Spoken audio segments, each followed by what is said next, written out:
Comme je vous l'ai dit, aujourd'hui je vais vous parler de l'argent de la MISOM.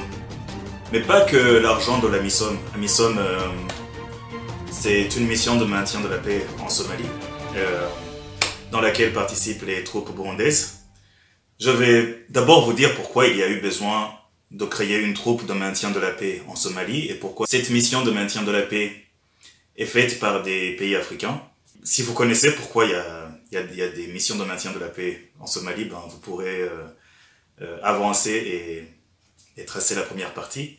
Mais beaucoup plus important, je vais plus vous parler finalement du détournement de fonds, de l'argent de la MISOM, des devises payées par l'Union européenne à l'État du Burundi. Je vais vous faire part ou vous partager ce qu'on appelle les bruits des couloirs.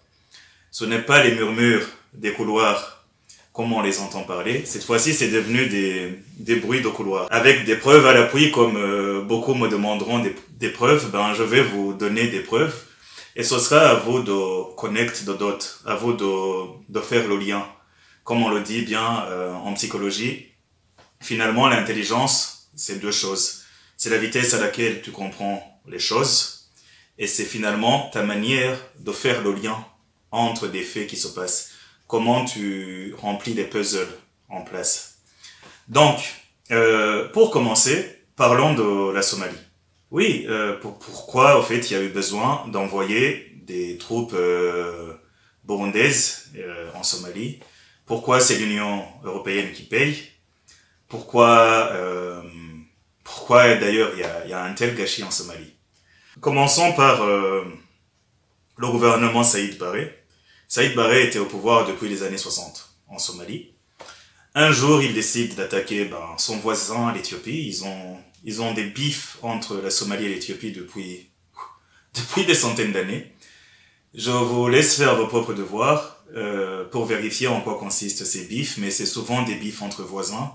Mais chez eux, c'est plus dur que ça parce qu'il y a un territoire qu'on appelle le Ogaden. Ça ressemble un peu à Ouganda dans la prononciation. D'ailleurs, vous verrez que dans nos sous-régions, certaines localités ont des mêmes noms que certains peuples. Mais ça, on y reviendra plus tard. Et, bref, la Somalie a voulu récupérer son territoire d'Ogaden. À l'époque, elle était très amie avec la Russie. Et, la Russie avait choisi d'armer l'Éthiopie. Voilà, la Russie a choisi d'armer l'Éthiopie. Et la Somalie a été battue. Ils se sont appauvris. Vers les années 90, le gouvernement de Saïd Barré est tombé. Là, il y a eu des factions rivales entre deux familles très fortes qui se sont battues. Les Nations Unies ont voulu intervenir pour sauver finalement ce gouvernement. Parce que après la défaite contre l'Éthiopie, les Somaliens se sont dit, tiens, les Russes ne sont pas nos amis, en tout cas pas autant qu'ils le prétendent. On va faire ami-ami avec les États-Unis.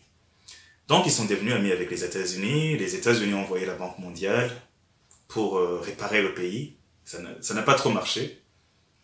Il n'y a pas beaucoup de pays où l'intervention de la Banque mondiale dans les années 80 a marché. On n'a jamais entendu ça. Donc le pays est tombé dans une crise sociale, dans une pauvreté sans nom. Saïd Barré, son gouvernement est tombé dans les années 90, je crois en 1990.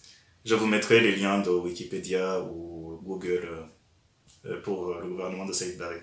Dès qu'il est tombé, il y a eu comme une lutte d'influence pour savoir qui reprendra le pouvoir. Les Nations Unies ont envoyé une mission de la paix de Pakistanais. Les Pakistanais ont été frappés par les Somaliens.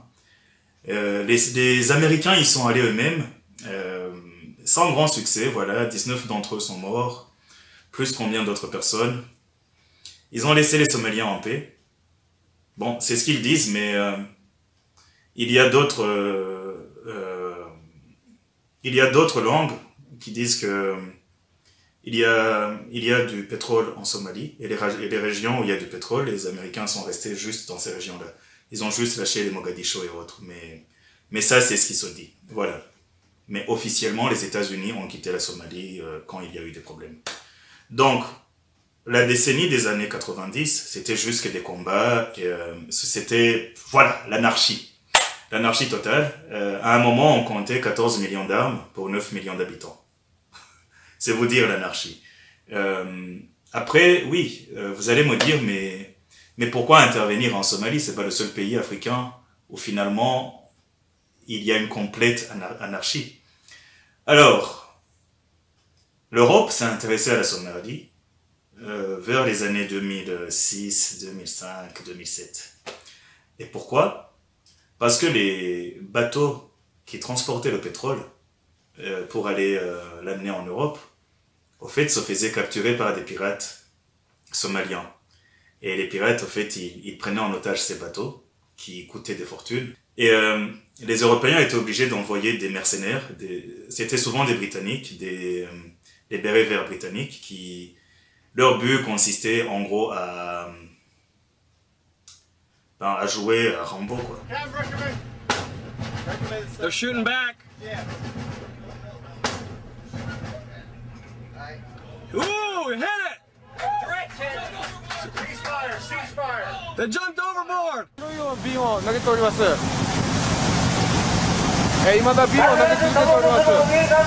Ils allaient jouer à Rambo en Somalie. Ils s'attaquaient à ces pirates somaliens, un peu comme dans un film, et ils libéraient le cargo, ou alors ils payaient les rançons, et ça revenait très cher. Donc l'Union européenne a calculé, elle a pesé les pour et les contre. Entre intervenir en Somalie, combien ça leur coûte, si tu dois payer un militaire voilà, européen, combien ça va leur coûter d'installer une armée en bonne et due forme, combien ça va leur coûter en termes de diplomatie, c'est-à-dire, voilà, tous les Africains vont dire, ah, tiens, la colonisation, vous revenez avec des forces d'occupation et tout. Donc l'Union européenne n'était pas très chaud d'envoyer une armée là-bas. Ils ont dû faire sous-traiter cette intervention à des pays africains. Le premier pays africain qui s'est porté volontaire, eh ben, c'est l'Éthiopie, le voisin. Et les Éthiopiens, ben, ils ont été trop critiqués par la population locale. D'abord parce que les Éthiopiens étaient connus pour avoir la gâchette facile. Ils tiraient sur tout ce qui bouge. Leur présence était considérée par la population locale comme finalement une présence d'occupation, comme une puissance d'occupation. Et les Éthiopiens ne s'en cachaient pas. Vu le passé de guerre qu'il y avait eu entre les deux pays, les Somaliens en général ne vivaient pas très bien le fait d'accueillir des Éthiopiens chez eux. Je le rappelle, cette force éthiopienne était là pour renforcer les forces gouvernementales, un gouvernement installé au Kenya, un gouvernement qui n'avait pas d'incidence directe sur ce qui se passait au pays, à Mogadiscio par exemple. Il pouvait pas, voilà, il fallait aider le gouvernement à avoir une force physique, violente, brutale, pour faire face à ces pirates. La deuxième raison qui a poussé l'Union européenne à aller là-bas, c'était que les Somaliens commençaient à être gouvernés par ce qu'on appelait les tribunaux islamiques. Donc, mettez-vous à la place des Européens et des Américains quand ils entendent que des tribunaux islamiques sont en train de gérer la Somalie et que ceux-là sont affiliés à Al-Qaïda. Voilà, il y avait principalement ces deux raisons qui ont poussé l'Europe, les États-Unis, qui ont poussé le monde occidental à avoir peur. Vu ce qui se passe en ce moment avec l'islam en Occident, vu les attentats, vu Al-Qaïda et son historique, voilà, il y avait besoin d'une intervention. Il fallait pas que eux interviennent militairement en tant qu'Européens, parce que ça passait pour des Blancs qui viennent occuper l'Afrique, encore une fois, la colonisation. Donc il fallait envoyer des troupes africaines. C'est tout à fait logique, je pense. Oui, c'est ça la logique. Donc les Éthiopiens, quand ils sont arrivés, ils tiraient sur tout le monde. Ils se comportaient comme en territoire conquis. Donc, ils ont décidé, l'Union européenne a décidé d'élargir le champ d'intervention, c'est-à-dire pas le champ d'intervention en Somalie, mais d'élargir les pays qui vont participer pour intervenir en Somalie.